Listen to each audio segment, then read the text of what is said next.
The first thing I do when I get in a plane is check if my seat has a life vest under it, like they say it does. Before continuing this story, I would like to share a quick retrospective of the past 6 years of my life and how I ended up at Lalu. I've been told by many people that I don't settle down, and that's true. Although I realize that I'm constantly doing new things, people never ask me why I do it, which is I absolutely love changing. I love changing not only because doing the same thing over and over again bores me, but also because I like challenges and taking risks, and I think that changing falls into both those categories. My love for changing has led me to have a passion for traveling. Being somewhere new with new people brings joy to me. Before 2013, I had always traveled with my parents, and during those trips would always do whatever tourists do. However, in 2013, when I was 11, that changed. I was introduced to CISV. CISV is a non-governmental organization which believes that peace can be promoted by kids and therefore provides international camps for cultural understanding. That same year, I went to my first CISV camp. It was hosted in Austria and gathered 48 11-year-olds, 4 from 12 different countries. No cell phone, no internet, no talking to your parents, no getting out of the campsite. The camp and the people you had there was all you had for 30 days. As time went by, I caught myself becoming closer and closer to the kids from the United States. They became my best friends. They were from Michigan City. After 30 days living with them, the goodbye was the hardest part, but it had to be done. So I went back to Brazil, and they came back here. The years following that, I participated in 3 other CISV camps, each one to a different part of the world, and each one with different people. From all of those camps, my friends from Michigan City were the ones I most kept in touch with. So much that one day, when they decided to create a group chat with their school friends, they also added me. After that, their friends, people who I had never met, became my friends, including Ruby and Sophie.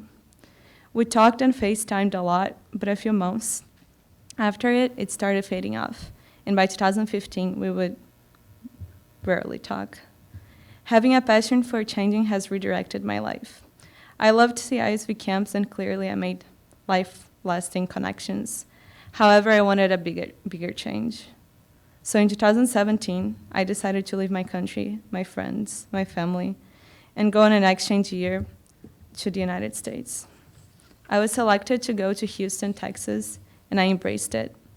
As my time in Houston got closer to an ending, I began to think about how many new connections I had made, how much I grew, and all the struggles I went through, including having to deal with all the consequences of Hurricane Harvey. Because I'm an unsettler, I wanted to have that feeling again. So I told my parents about my wishes, and they said that they couldn't help me, but that if I found a school and a place to stay on my own, they would consider it. Meanwhile, I started talking to Sophie again. I explained to her my situation. She told me about Lalu. I searched about Lalu. I got interested and thought it was my chance to change again.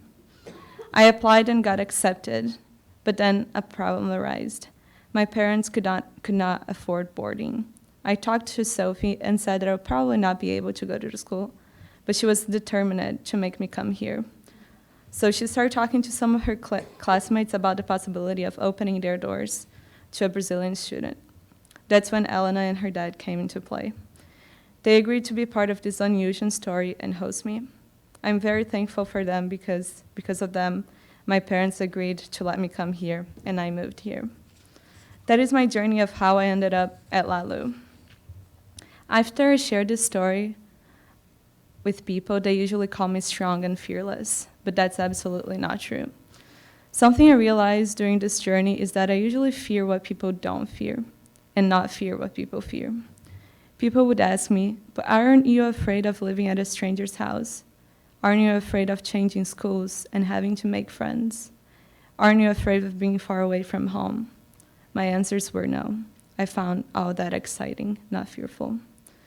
Those of you who are close to me know that I have a lot of weird feelings fears, such as carbon monoxide poisoning and having an allergic reaction. However, one of my biggest fears are plane crashes. I was not afraid of the struggles I would have to go through after I moved here, but I was afraid of my flight to the US. My fear of planes started at a young age when I watched Final Destination. For those of you who don't know, Final Destination is the movie that tells the story about a guy who, as embarking to go to Paris, has a premonition that the plane was going to explode. And together with other people, they decide not to go to Paris in that plane. His premonition becomes reality, and after that, death starts hunting down all the survivors. After watching that movie, being a curious child, I decided to search more about plane accidents. And that is when I found out about all the possible dangers that a plane can promote. However, part of the fear evolved when I started thinking about the chances of survival in case the airplane had to land or fell in the ocean. And I became more fearful of flying over the ocean than over the land. That is when I told myself that I would never fly to Europe. Being far away from land for most of the flight as it crossed the Atlantic made me anxious. One day I started thinking about where all these fears come from. I realized that I only have these fears because I know what can happen if I'm stuck in a room and there's a high quantity of CO in the room. I know what can happen if I eat something and I'm allergic to it, and I know what can happen if there are any complications during a flight. All these fears come from knowledge. So then I thought, if knowledge implanted these fears in my mind, I can't simply overcome the fear and forget everything I learned. But with more knowledge, I can prepare myself if I ever have to face them. After I realized this and knew that there's just so much I can do, and prepare myself for those situations is about the best thing I can do, to not let my fears prevent me from doing something I love. For my CO poisoning fear solution, I came up with checking if places have CO detectors, which, by the way, the FAB has one right there. And in case they don't have, I take mine with me. For my allergic reaction fear, my solution was to carry allergy pills everywhere I go. For my plane fear, the solution was buy a survival handbook, which I carry with me in all trips I go to, check the weather, check the water temperature of the ocean predicted for that day, read the plane pamphlet, pay attention to the flight attendant's directions, and check if there's a life vest under my seat.